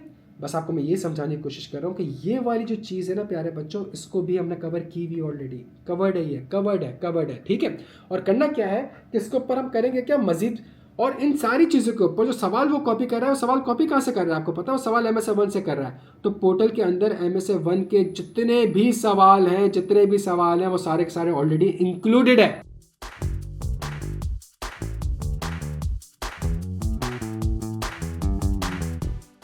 ऑलरेडी इंक्लूडेड है। तो बच्चों आपने तो अब सिंपल सा काम ये करना है, आपने सिंपल सा काम, ये अभी सस्टेनेबिलिटी वाले बच्चों को भी कह रहा था, आज हमारे पास कोई 12 जून है, सही है, आप अभी आपका सीज़न स्टार्ट होगा 30 जून के बाद, सही है, लेट सिटिंग आपकी स्टार्ट होगी 30 जुलाई के बाद। मैं आपको गारंटी के साथ कह सकता हूँ कि CFAP 6 आप इस टाइम पे टोटल हमारे पास आवर्स हैं जो वो 60 आवर्स हैं। टोटल ड्यूरेशन जो है मेरे बच्चों में सारे सवाल आपके लूँगा, बस थोड़ा सा इसको मुझे कंप्लीट करने दो। टोटल ड्यूरेशन हमारे पास जो है वो 60 आवर्स हैं और इस 60 आवर्स के अंदर जो है आपके पास MSA 1 के सवाल, आपके पास ACCA के सवाल, आपके पास ICAP के सारे विंटर 17 से ऑनवर्ड सारे के सारे practice question A to Z जितने भी आइजाज हैं वो, प्लस वही कंप्लीट इंश्योर करने के बाद जितने भी IFRS है उन IFRS के ऊपर सारे के सारे risk evaluation process already covered है मेरे बच्चों। डन हो क्या? कुछ थोड़ा सा स्ट्रेस कम हुआ मेरे बच्चों का, कुछ थोड़ी सी क्लैरिटी आई कि यार पढ़ना है, अब थोड़ी सी क्लैरिटी है यार, कैफेट का पढ़ा हुआ है यार 70% तो वही है, इंशाल्लाह बस 4-5 रातें लगा के वो तो कंप्लीट करें, मजीद सवालात की प्रैक्टिस करनी है। IFRS पेपर में आ रहा है, 10 नंबर का भी आता है, 15 नंबर का भी आता है, 25 नंबर का भी आता है, तो वो चीज़ें जो है वो ऑलरेडी लेक्चर्स के अंदर कवर्ड है, उसके ऊपर ऑलरेडी MSA 1 के सवाल है, ठीक है यार, उसको पढ़ना है। IFRS तो आप पेपर में लेके भी जा सकते हैं। बुक के अंदर सर ने जो आंसर ड्राफ्ट कराया है उसके अंदर जो है वो IFRS से पहले डिस्कशन करी है, तो इसका मतलब साथ साथ IFRS के अंदर वो की कॉन्सेप्ट्स को हाईलाइट कर ले ताकि पेपर में अगर कोई चीज़ आए और मैं भूल जाऊँ। लाइक फॉर एग्जाम्पल एक ज़माने में कॉन्टिजेंट लायबिलिटी के ऊपर एग्जम्पशन के ऊपर आपने उससे सवाल पूछ लिया, तो जाहिर सी बात है कॉन्टिजेंट लायबिलिटी एग्जम्पशन के ऊपर चीज़ें जो है वो याद नहीं रहती है। कोई मसला है नहीं, FFR के में गए, ओपन बुक में गए, IAS 37 में गए, कॉन्टिजेंट लायबिलिटी में गए, एग्जम्पशन में गए, आपने देखा रिक्वायरमेंट ये है, सर ने टेक्निक बताई भी है कि रिक्वायरमेंट से किस तरीके से IFRS से रिक्वायरमेंट से ऑडिट की लैंग्वेज में आंसर लिखना है, तो आप आराम से बैठ के मेरे बच्चों कर सकते हैं। और बच्चों मैं बिल्कुल ऑनेस्टली आपको, अच्छा सबसे इंपॉर्टेंट चीज़ सुन लो, सबसे इंपॉर्टेंट चीज़ बच्चों एक टेक्निक आप समझ लें, जब तक सिनेरियो की प्रैक्टिस नहीं करेंगे, जब तक ड्राफ्टिंग प्रैक्टिस नहीं करेंगे, सारे के सारे आइजाज को आपस में लिंक्ड नहीं करेंगे, जब तक पास पेपर्स और एडिशनल ट्रैकिंग नहीं करेंगे, और सबसे इंपॉर्टेंट चीज़ ये, सबसे इंपॉर्टेंट चीज़ ये मेरे बच्चों कि हमारे पास जो ऑडिट आपका एक पर्सनलाइज्ड ऑडिट सिस्टम है, इससे रिलेटेड कुछ मालूम करना है बच्चों। ये कुछ इस तरीके से आपको दिख रहा होगा, ये आपको इस तरीके से दिख रहा होगा। ये मेरी अगले 2 मिनट की बात सुन लो, फिर मैं सारे का सारा टाइम आपका मेरे बच्चों, ये बड़ी इंपॉर्टेंट चीज़ है, इसके ऊपर बहुत ज़्यादा मेहनत कर रहे हैं, इसके ऊपर बहुत ज़्यादा मेहनत कर रहे हैं। ये चीज़ होगी क्या, ये चीज़ इस तरीके से होगी कि आपके पास लेट से ऑडिट रिस्क पेपर में आता है ना 15-20 नंबर का, ऑडिट रिस्क के ऊपर पोर्टल के थ्रू जो आपका सिस्टम होगा उसके थ्रू आपकी टेस्टिंग होगी। जब आप उसको अटेम्प्ट करेंगे तो इसका मतलब है क्वेश्चन और आंसर दोनों मौजूद होंगे। उस आंसर में आपके मार्क्स कितने हैं, उस आंसर में आपका फीडबैक क्या था, उस आंसर में आपकी वीकनेस क्या थी, वो सारी की सारी चीज़ें कहाँ रिकॉर्ड हो रही होंगी मेरे बच्चों, जल्दी से बता दो।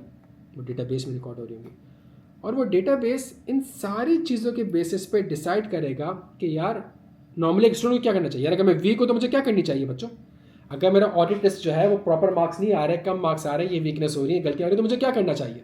यही सिस्टम आपको मजीद प्रैक्टिस क्वेश्चंस देगा बेस्ड ऑन आई कैप के सवाल होंगे, ACC के सवाल होंगे, MS1 के सवाल होंगे, सही है। वो मजीद आपको प्रैक्टिस क्वेश्चंस देगा, और फिर उसके बेसिस पे अगेन सवाल आया, आंसर्स आया, आपकी प्रोग्रेस को ट्रैक किया जाएगा, आपके फीडबैक को देखा जाएगा, आपकी वीकनेस को देखी जाएगी, और फिर इस तरीके से कर करके जितने भी सवाल आप अटेम्प्ट करेंगे, जितने भी लेक्चर्स आप लेंगे, आपका अपना पर्सनलाइज्ड डैशबोर्ड होगा कि ये आपकी प्रोग्रेस है, ये लेक्चर्स हैं, ये क्विज़ेस के स्कोर्स हैं, ये एरियाज ऐसे हैं जिसमें आप फेल हुए थे, ये एरियाज ऐसे हैं जिसमें आप पास हुए थे। तो जिस एरियाज में फेल हो रहे होंगे उस एरिया से मेहनत करने की ज़्यादा ज़रूरत हो, मेहनत करने के लिए सवाल चाहिए, रिवीजन चाहिए, वो सारी की सारी चीज़ें उसी सिस्टम के थ्रू सिर्फ आपके लिए अवेलेबल की जाएंगी बच्चों। बिकॉज मसला क्या आ रहा है, सुनिएगा मेरी बात को, मसला ये आ रहा है कि अगर अली जो है उसका ऑडिट रिस्क वीक है, और हसान जो है उसका ऑडिट रिस्क जो है वो बड़ा ज़बरदस्त है, वो स्ट्रॉन्ग है ऑडिट रिस्क में, सही है। हसान जो ऑडिट रिस्क में स्ट्रॉन्ग है, अली जो ऑडिट रिस्क में वीक है। हसान भी 10 सवाल की प्रैक्टिस कर रहा है, अली भी 10 सवाल की प्रैक्टिस कर रहा है। सलमान यहाँ पे लेक्चर की प्रोग्रेस नहीं है, सिर्फ यहाँ पे लेक्चर की प्रोग्रेस नहीं, लेक्चर की प्रोग्रेस के लिए पोर्टल के साथ इंटीग्रेट करना पड़ेगा, वो भी करेंगे। असल जो चीज़ है वो ये है कि अभी हो क्या रहा है, अभी हो ये रहा है कि व्हाट्सएप के ऊपर आंसर आ गए, एक कागज़ के पर्चे के ऊपर आंसर है, फर्म के किसी प्रिंटर के अंदर आंसर पड़े हुए हैं, डिफरेंट जगह पे आंसर पड़े हुए हैं। ये आंसर एक बहुत बड़ी इन्फॉर्मेशन है यार, एक बहुत बड़ी इन्फॉर्मेशन है, एक बहुत बड़ा डेटा है। अनफॉर्चुनेटली इस डेटा को जो है वो हमने रद्दी के पेपर की तरह छोड़ा हुआ है। आप समझ रहे हैं मेरी बात को, हमने इस सारी चीज़ों को, सारे मॉक को ग्रुप पे अनाउंस कर दिया, मॉक है, उस किसी ने व्हाट्सएप ग्रुप पे पर्सनल चैट में भेज दिया, किसी ने मुझे भेज दिया, किसी ने उसको जो है वो फोल्ड कर लिया, और उससे वो कभी असेसमेंट हो ही नहीं पा रही कि मसला जा कहाँ पे है। इंशाल्लाह 30 जून ईयर एंड तक मैं आपके लिए अवेलेबल कर दूंगा, और मेरी तभी आपको सजेशन ये है कि 30 जून तक एटलीस्ट अपनी 70% तैयारी मेरे बच्चों आप आराम से कर सकते हैं। एग्री करते हो इस चीज़ से? अब्दुल वसीम रिक्वायरमेंट खत्म हो गई, AI डेटा का कोर्स अब करना लाजमी नहीं है, कोई भी दानियाल चेंजेस नहीं आई है, कोई भी चेंजेस नहीं आई है। ये काम कर सकते हो यार कि सीज़न स्टार्ट होने से पहले और लेट सेटिंग स्टार्ट होने से पहले आप इस सब्जेक्ट को, यार 60 घंटे नहीं, और 60 घंटे के अंदर हो क्या रहा है यार, MS1 ACC है, आई-कैप के सारे सवालात, सारे के सारे कॉन्सेप्ट, चाहे सस्टेनेबिलिटी हो, चाहे क्लाइमेट रिलेटेड, 60 आवर्स के अंदर क्लाइमेट रिलेटेड, कोविड, MS7 के सवाल, और जितने भी आपके पास IFRS, हर एक IFRS के ऊपर जो है वो रिस्क और प्रोसीजर्स मेरे बच्चों, सिर्फ और सिर्फ स्मार्ट लेक्चर मेरे बच्चों, सिर्फ और सिर्फ स्मार्ट लेक्चर। 100-150 घंटे वाला टाइम गया बेटा, सिर्फ और सिर्फ स्मार्ट लेक्चर। अगर किसी ने FFR नहीं पढ़ा हुआ, FFR साथ में पढ़ रहा है मेरे बच्चों, में किसी भी स्टैंडर्ड को, किसी भी रिस्क को, किसी भी प्रोसीजर को पढ़ाने से पहले IFRS आपका रिवाइज कराता हूँ। मेरी किताब आप देख लो, उसके अंदर पहले IFRS है, फिर उसके बाद ऑडिट है। ये 30 जून तक इंशाल्लाह अवेलेबल हो जाएगा। बुक इंशाल्लाह इस वीक में अवेलेबल हो जाएगी, बिकॉज के अंदर जो रिसेंट पास्ट पेपर्स है वो हमने डालने हैं। ग्रुप में क्वेश्चन पूछ सकते हैं, प्लस जो हम ये कस्टमाइज्ड आपका जो पर्सनलाइज सिस्टम है, इसके अंदर हर टॉपिक के अंदर बच्चे के जो भी क्वेश्चंस होंगे वो आप उस ग्रुप से होंगे, व्हाट्सएप ग्रुप में नहीं होंगे। अगेन व्हाट्सएप ग्रुप में बहुत से आपके सवालात जो कि बड़े ज़बरदस्त होते हैं और उसमें जो मेरा रिस्पॉन्स होता है वो बड़ा ज़बरदस्त होता है, वो व्हाट्सएप ग्रुप में प्यारे बच्चों लॉस हो जाता है। एग्री करते हो? क्या एग्री करते हो? वो एक ज़बरदस्त कीमती डेटा है हमारा, क्या आपके सवाल रेलिवेंट सवाल जो स्टूडेंट्स के हैं और मेरा रिस्पॉन्स। लेकिन वो क्या हो रहा है, अब वो सारी की सारी चीज़ें कहाँ होंगी? सारी की सारी चीज़ें ऑडिट टेस्टिंग सिस्टम में होंगी, जिसमें मैं और आप सारे स्टूडेंट एक दूसरे से बात कर सकते हैं, आप सवाल देंगे, मैं वहीं पे रिस्पॉन्ड करूंगा और आगे आने वाली जनरेशन के लिए हमेशा के लिए काम है। दानियाल, आप सिर्फ और सिर्फ लेक्चर लेना स्टार्ट करें मेरे बच्चों, सिर्फ और सिर्फ लेक्चर लेना स्टार्ट करो। लेक्चर की लॉजिक क्या है, लेक्चर की लिंकिंग क्या है, लेक्चर को ड्राफ्ट कैसे करना है, आइजा से कैसे अलाइंड हो रहा है, ये सारी की सारी चीज़ें ऑलरेडी कवर्ड है मेरे बच्चों, ऑलरेडी कवर्ड है। मोर देन इनफ है, मोर देन इनफ है। एमन आराम से हो जाएगा, आराम से हो जाएगा, बिल्कुल आराम से होगा। और मैं अभी भी आपसे कह रहा हूँ, फॉर्म में इस वक्त कुछ भी काम नहीं है। जब फॉर्म में कुछ भी काम नहीं है और बड़े ज़बरदस्त इंटरेक्टिव लेक्चर है यार, एक अच्छी तालीम हासिल करेंगे तो इंटरेस्ट क्यों क्रिएट नहीं होगा? तो तालीम काम ही आएगी ना मेरे बच्चों, या ज़ाया जाएगी? मुझे बताएं। मोर देन इनफ है फात, सब कुछ कवर्ड है इतनी डिटेल में। मतलब कोई और बुक तो क्या, कोई और फॉरेन प्रोफेशनल बॉडी के पास इस लेवल की चीज़ें नहीं है बच्चों, जो ये आपके सामने मैं रख रहा हूँ। मैं आपको चैलेंज के साथ कहता हूँ, जिस तरीके से इसका आंसर ड्राफ्ट है, क्या IFRS की रिक्वायरमेंट है, हर रिस्क के अगेंस्ट क्या IFRS है, उस IFRS से कैसे रिस्क लिखा है, कैसे प्रोसेस लिखा है, ये डिटेल में जाके अगर आप देखें तो हमारे पास जितने भी हमारे पास IFRS 9 IFRS 13 है, सारी रिक्वायरमेंट के अगेंस्ट क्या रिस्क हो सकते हैं, क्या प्रोसेस हो सकते हैं, इतना डिटेल में प्यारे बच्चों। मतलब कोई बुक तो क्या, किसी प्रोफेशनल फॉरेन प्रोफेशनल बॉडी की किताब के अंदर भी इस तरीके से चीज़ें अवेलेबल नहीं है। क्लियर है बच्चों? स्मार्ट लेक्चर ही अवेलेबल होंगे एलिशबा प्लस में हर बैच में जो है वो क्विक रिवीजन वर्कशॉप और एडिशनल प्रैक्टिस करवाता हूँ, तो वो ऐड होते रहेंगे। तो एग्जैक्ट 57 आवर्स के लेक्चर है, 10 आवर्स आप ऐड कर लें, जो मैं रिवीजन और वर्कशॉप्स वगैरह जो लास्ट बैच में भी कराया था, उससे पहले भी कराया था। और जो भी उस वक्त जो हॉट टॉपिक्स चल रहे होते हैं, let's say sustainability last time में C++ इसके लिए इंपॉर्टेंट था, वही अगर एक बार मेरे लेक्चर ले लेंगे ना और साथ साथ ऐसा खोल के रखेंगे, चीज़ें कवर्ड हो जाएंगी बच्चों। मैं आपको गारंटी के साथ कहता हूँ ये, अगर मेरा लेक्चर लेंगे साथ साथ अगर किताब खोल के रखेंगे, आपको पूरा एक फ्लो समझ में आ रहा होगा, आपको स्टोरी टेलिंग की तरह समझ में आ रहा होगा। वर्कशॉप भी पोर्टल पे अवेलेबल होंगी दानियाल, बिल्कुल लास्ट टाइम वाली भी अवेलेबल थी, इस बार भी अवेलेबल है। कर सकते हैं, मेरी सजेशन है कर सकते हैं। फहद उसके थ्रू भी होगा और व्हाट्सएप ग्रुप के थ्रू भी होगा। बुक्स पोर्टल पे भी अवेलेबल होगी, बुक्स ड्राइव पे भी अवेलेबल होंगी, बुक्स जो है मैंने व्हाट्सएप ग्रुप पे भी अवेलेबल कर दी। तो किताब को आप देखिएगा तो आपको आइडिया होगा यार कि किस लेवल की चीज़ें बनी हुई हैं। ये हमारे पास पोर्टल है बच्चों, ये टोटल 60 आवर्स का है। जितने भी जो मैं आपसे थोड़ी देर पहले डिस्कस कर रहा था, अकाउंटिंग स्टैंडर्ड्स का रिस्क एंड प्रोसीजर IS2 से स्टार्ट होता है। जितने भी IFRS हैं 9, 11, 13, 15, 16 जो कॉम्प्लेक्स वाले हैं, वो जो लेटेस्ट टॉपिक हमारे पास होते हैं, हॉट टॉपिक्स होते हैं, let's say artificial intelligence, data के ऊपर हमारे पास चेंज हुए थे। और विंटर 17 से लेकर अगर आप देखें तो हमारे पास सारे के सारे आंसर जो है वो मौजूद है हमारे पास। समर 25 तक हमारे पास आंसर मौजूद है। और फिर एक जो लास्ट टाइम का था वो किसी ना किसी क्विक रिवीजन या ऑनलाइन सेशन के अंदर हमारे पास कवर्ड होगा। फिर हमारे पास जो है वो एडिशनल प्रैक्टिस क्वेश्चंस भी हैं, जिसके अंदर हमारे पास MSA 1 और ये रहा December 25 अटैम्प्ट, सही है। और हमारे पास जो है वो क्लाइमेट चेंज लेट से हमारे पास आया था, वो लाइव वर्कशॉप जो लास्ट टाइम हमने करी थी उसके लेक्चर्स। तो A to Z सारी की सारी चीज़ें मेरे प्यारे बच्चों पोर्टल के अंदर अवेलेबल हैं। अगेन मैं आपसे ये कह रहा हूँ बच्चों कि अपना किबला दुरुस्त कर लें, थोड़ा सा कॉन्फिडेंट ये रखें कि कैफेट आपका पास है, और वो पास होने वाली चीज़ पेपर में 70% एग्जामिन होती है। करना क्या, ऐसे 30-40 सवाल और प्रैक्टिस करने हैं, वो प्रैक्टिस कर लें। आप यकीन करें ईयर एंड स्टार्ट होने से पहले आप 60-70% ऑडिट कवर करके बैठे हुए होंगे। इसी पोर्टल का एक्सेस मिलेगा लिशबा, बिल्कुल। अगर स्ट्रेटजी आप देखें, smart classes 100% course coverage, excessive practical example, सही है। देखें अगर आपके पास, यार मैं 16 साल से इस प्रोफेशन में हूँ, सही है, 16 साल से ऑडिट कर रहा हूँ मैंने माशाल्लाह। बहुत आयरलैंड में, UK में, स्पेन में, इंडोनेशिया में, कतर में, मिडिल ईस्ट में बहुत जगह मैंने काम किया है। तो हर चीज़ के ऊपर जो रेलिवेंट प्रैक्टिकल एग्जांपल होगी, चाहे वो ऑयल एंड गैस की हो, चाहे वो बैंक्स की हो, चाहे वो म्यूचुअल फंड्स की हो, चाहे वो इलेक्ट्रिक कंपनीज़ की हो, चाहे वो बड़े ग्रुप की हो, जो भी चीज़ें होंगी बच्चों, वो सारी की सारी चीज़ें जो है उसको जो है मैं आपके साथ इंशाल्लाह जो लेक्चर्स में वो कवर्ड है, सही है। और जब वो कवर्ड होती है, अब मैंने SSGC को ऑडिट करा हुआ है, वहाँ पर सर्विस ऑर्गेनाइजेशन अप्लाई होता है। बड़ा ज़बरदस्त कॉन्सेप्ट है ISO 402 का सर्विस ऑर्गेनाइजेशन का। इस वक्त पाकिस्तान का, इस वक्त जो हमारे नॉर्थ साउथ रीजन का जो सबसे बड़ा ग्रुप है, माशाल्लाह उसको ऑडिट कर रहा हूँ, सही है, उसको ऑडिट कर रहा हूँ। तो उसके अंदर ISO 600, आप सोचें 30 कंट्रीज़ के पार्टनर्स को जो है हमारे वो कॉम्पोनेंट पार्टनर है, उनको हम चीज़ें कर रहे हैं। चीज़ें आप सिलेबस, आपको एक बात बताऊँ, शायद अगर किसी ने कैफेट मुझसे पढ़ा हो या चीज़ें हो, आपकी प्लानिंग, परफॉर्मेंस, रिपोर्टिंग, यही सारी की सारी चीज़ें आपको ISO 240 फ्रॉड में भी दिखेंगी, यही सारी चीज़ें आपको ISO 550 में भी दिखेंगी, यही चीज़ें आपको ISO 570 में भी दिखेंगी, यही सारी की सारी चीज़ें आपको ISO 600 में भी दिखेंगी, यही सारी चीज़ें आपको ISO 402 में दिखेंगी, यही सारी चीज़ें जो वो स्टैंडर्ड जो हमने नहीं पढ़े हुए ISO 800, 805, 810 और वो जो स्पेशलाइज्ड स्टैंडर्ड थे ISRE, ISAE, सारी मतलब मैंने आपके साथ इतनी लॉजिकली बातें करी हैं और इतनी मैथमेटिकल इक्वेशन बनाई है कि सारे के सारे का आपको ऑब्जेक्टिव बड़ा क्लियर होगा कि यार इसके अंदर बात प्लानिंग, परफॉर्मेंस और रिपोर्टिंग की ही हो रही है, यही स्ट्रक्चर है। तो जब आइज़ रीड करने भी जाओगे तो पता होगा क्या रीड कर रहे हो। अगला पेज मैं आपको हल्फन ये कह सकता हूँ, आपको पता होगा कि अगले पेज में कौन सा टॉपिक का वर्ड हो रहा है और क्या लिखा हुआ है। क्यों? बिकॉज आपका कॉन्सेप्चुअल फ्रेमवर्क बिल्कुल सही है। आपको पता है कि पूरा का पूरा जो ऑडिट है वो प्लानिंग, परफॉर्मेंस और रिपोर्टिंग को कवर करता है। बेहतरीन हो गया बच्चों। यार वो व्हाइट बोर्ड के लेक्चर है फाद, अगर आप चाहते हैं तो वो ले सकते हैं। जो हमारे रेगुलर बेस के लेक्चर है वो व्हाइट बोर्ड के लेक्चर है। मैं आपको व्हाट्सएप ग्रुप पे स्मार्ट प्लान भी शेयर कर दूंगा मेरे बच्चों। स्मार्ट प्लान सितंबर दिसंबर दोनों का शेयर कर दूंगा बच्चों। ये जो परसेप्शन था इसमें थोड़ी सी आसानी आ गई। अब हम भूल जाएं मुश्किल है, अब हम भूल जाएं लेंदी है।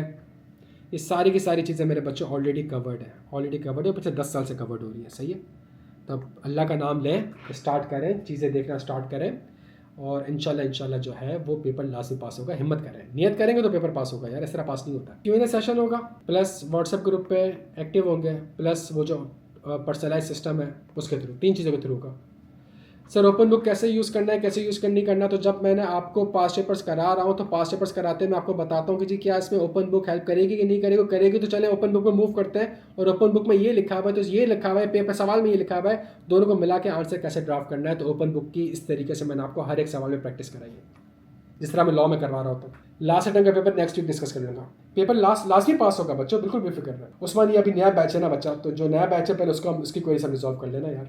ये पिछले 6 टाइम से माशाल्लाह ये बच्चे, इनकी मेहनत है, मेरा गोल्ड मेडल में कोई कमाल नहीं है। ये पिछले 6 महीने से, पिछले 6 अटैम्प्ट से जो हमारे पास है, ये कंसेक्यूटिव बेचारे बच्चे गोल्ड मेडल लेकर आ रहे हैं। और ये जो है इनसे, और ये सारे के सारे जो है ना, ये जितने भी हैं, ये एक चीज़ बड़ी इनसे, अच्छा जब भी इनका माशाल्लाह गोल्ड मेडल आता है ना तो मैं इनके साथ एक सेशन रखता हूँ, उनसे समझता हूँ कि यार आपकी क्या स्ट्रेटजी था कि सारे बच्चों का फ़ायदा हो। और उसमें वो कहते हैं सर सबसे बड़ा चैलेंज ये है कि अगर आपके लेक्चर्स कवर्ड हो गए ना, अगर आपके लेक्चर्स कवर्ड हो गए तो इसका मतलब है साइकोलॉजिकली जो है वो आप बड़े सुकून में आ जाते हो। यार इसमें से एक लड़का ये एहसन है, आपको लगता है यार कि एहसन के पास इतना टाइम होगा कि इसने 150-200 घंटे के लेक्चर्स देखे हो, जिसने अभी माशाल्लाह रिकॉर्ड कायम करा है। ICAP की हिस्ट्री के सारे रिकॉर्ड तोड़े इसने, इस बंदे ने। तो आपको लगता है कि यार तो एक चीज़ जब मैंने सबसे डिस्कस करी तो ये दो साइमल्टेनियसली आपने क्या करना है, सबसे साइकोलॉजिकली सबसे बड़ा फ़ायदा आपका ये हो जाता है कि आप ये कहते हो यार मेरी चीज़ कंप्लीट हो चुकी है, मैंने पढ़ ली है प्यारे बच्चों। ठीक है, अगर आप स्मार्ट क्लास देखेंगे उसके, इवन जो हमने आज सेशन अटेंड किया है ना बच्चों, ये सेशन का टोटल ड्यूरेशन कितना है, 90 मिनट्स होगा। आप इसका लेक्चर देखेंगे जब ये स्मार्ट में कन्वर्ट होगा, ये मुश्किल से 40-45 मिनट पर जा रहा होगा। सारी फजूल की बातें, सारा लिखने में टाइम ज़ाया, सब कुछ टू द पॉइंट स्क्रिप्टेड एक चीज़ है। अगर एक 15 मिनट या 20 मिनट का स्मार्ट लेक्चर होता है तो इसके पीछे जो है वो सिर्फ मेरी 2 घंटे की मेहनत होती है कि क्या स्क्रिप्ट होनी चाहिए, ये बोलना है, ये काम की बात है, ये काम की बात नहीं है। और पीछे जो है वो 10 से 15 बंदों की टीम है जो कि 4 से 5 घंटे लगाती है, तब जाके आपका एक 15 से 20 मिनट का स्मार्ट लेक्चर रेडी होता है बच्चों। यार हर मंथ मोटिवेशन मिलेगी बच्चों, हर मंथ मोटिवेशन मिलेगी मेरा भाई। मेरी ज़िंदगी खुद कभी कभी मेरी ज़िंदगी के बारे में थोड़ा सा रिसर्च करेगा, आपको पता चलेगा यार कि अगर मुझ जैसा बंदा चार्टर्ड अकाउंटेंट बन सकता है, यहाँ पे आके बैठ सकता है। आप लोग माशाल्लाह बहुत जीनियस है यार, बहुत जीनियस है आप लोग। ज़रूर ज़रूर ज़रूर तरक्की करेंगे यार। मैं इंटरमीडिएट का फेलियर, मैं BCom का फेलियर, मैं CA का फेलियर, मैं पहुँच गया यार यहाँ तक। आप लोग माशाल्लाह मुझसे ज़्यादा ज़हीन है, मुझसे ज़्यादा है, और आप यकीन करें ये डन हो गया बच्चों। या मैं एक बात कहूँ आपसे, मैं भी सस्टेनेबिलिटी के बच्चों को भी यही बता रहा था। आपको आइडिया है ना यार इस चीज़ का कि जो यूरोप में हो क्या रहा है, यूरोप में ये हो रहा है कि मिडल ईस्ट, यूरोप और अफ्रीका ये आपस में सारी मर्ज हो रही है ना, एक पूरा रीजनल ऑफिस बना रही है। ऐसा ही है ना, मतलब जो बंदा यहाँ पर है वो यहाँ पे काम कर सकता है, जो बंदा यहाँ पर है वो यहाँ पे काम कर सकता है, ये दोनों बंदे यहाँ पे काम कर सकते हैं, यहाँ पे जो बैठा क्लाइंट है वो इनको अप्रोच कर सकता है। तो उन्होंने एक बड़ा ज़बरदस्त बनाया हुआ। सही है, तो मैं इस वक्त अभी डेलॉयट के साथ है ना, मतलब ऑडिट के साथ साथ मैं इनकी 2 चीज़ों के ऊपर काम कर रहा हूँ, जो इनका लर्निंग एंड डेवलपमेंट है। तो मैं लर्निंग और डेवलपमेंट को लीड कर रहा हूँ। तो जो पूरे रीजन की लर्निंग और डेवलपमेंट होती है ना, कि जी पाकिस्तान में आपने जो मिडिल ईस्ट है, यूरोप है, तो हमें डेलॉयट ग्लोबल से मटेरियल आता है। उस मटेरियल को रिव्यू करने के बाद लोकल रेगुलेशन के हिसाब से, लोकल मार्केट के हिसाब से उसको अमेंड करना पड़ता है। फिर जो ट्रेनर्स होते हैं उनको मैं ट्रेनिंग्स प्रोवाइड करता हूँ ताकि वो आगे जाके डिफरेंट मिडिल ईस्ट, यूरोप को हर जगह तो मैं नहीं जा सकता। फिर जो है वो कुछ ऑफिस वगैरह में जाके जो है मैं ट्रेनिंग्स प्रोवाइड करता हूँ, स्पेशली डेलॉयट यूनिवर्सिटी पेरिस, क्योंकि वहाँ का फैसिलिटेटर हूँ मैं, तो वहाँ जाके ट्रेनिंग्स वगैरह प्रोवाइड कर रहा होता हूँ। और फिर इसके अलावा जो हमारे पास डिफरेंट एरियाज़ हैं, और ये जो लर्निंग है ये इसके अंदर सस्टेनेबिलिटी भी है, इसके अंदर ऑडिट भी है, इसके अंदर अकाउंटिंग भी है, इसके अंदर AI भी है। और प्लस एक और काम जो हो रहा है वो ये हो रहा है कि अभी रीजनल ऑफिस ने कोई 9-10 बिलियन डॉलर की इन्वेस्टमेंट की है। और 9-10 बिलियन डॉलर की इन्वेस्टमेंट जो होने जा रही है वो किस चीज़ के ऊपर होने जा रही है, वो सिर्फ और सिर्फ डिजिटल ट्रांसफॉर्मेशन के ऊपर होने जा रही है। क्या मतलब डिजिटल ट्रांसफॉर्मेशन का कि जी जो जिस तरीके से आप ऑडिट कर रहे हो कन्वेंशनली, जिसके अंदर मैनुअल इंटरवेंशन ज़्यादा है, उसको कम्प्लीटली ऑटोमेट कर दो, कम्प्लीटली डिजिटल ट्रांसफॉर्मेशन कर दो। तो मैं इस कमेटी का भी पार्ट हूँ जिसके अंदर हम अपने ऑडिट की सारी चीज़ों को जो है वो ट्रांसफॉर्म कर रहे हैं इनटू अ डिजिटल वर्ल्ड। बच्चों ये सब कुछ मैंने अपनी ज़िंदगी में कभी नहीं सोचा था यार कि मुझे अल्लाह जो है वो इतना इन मतलब इस तालीम से नवाज देगा या इस ये अपॉर्चुनिटी देगा कि मैं पाकिस्तान का पहला होऊंगा जो कि डेलाइट यूनिवर्सिटी में जाके गोरों को ट्रेनिंग्स वगैरह प्रोवाइड कर रहा हूँगा। लेकिन अगर मुझ जैसा कर सकता है ना बच्चों, आप लोग लाजमी कर सकते हैं। थोड़ी सी मेहनत करें, थोड़ी सी हिम्मत रखें, थोड़ा सा हौसला रखें, थोड़ा सा बस अगर आप कमिटमेंट और पैशन के साथ इंशाल्लाह चीज़ों को लेकर चलेंगे तो आप लाजमी लाजमी लाजमी कर लेंगे बच्चों। हिम्मत करोगे आप, मेहनत करोगे।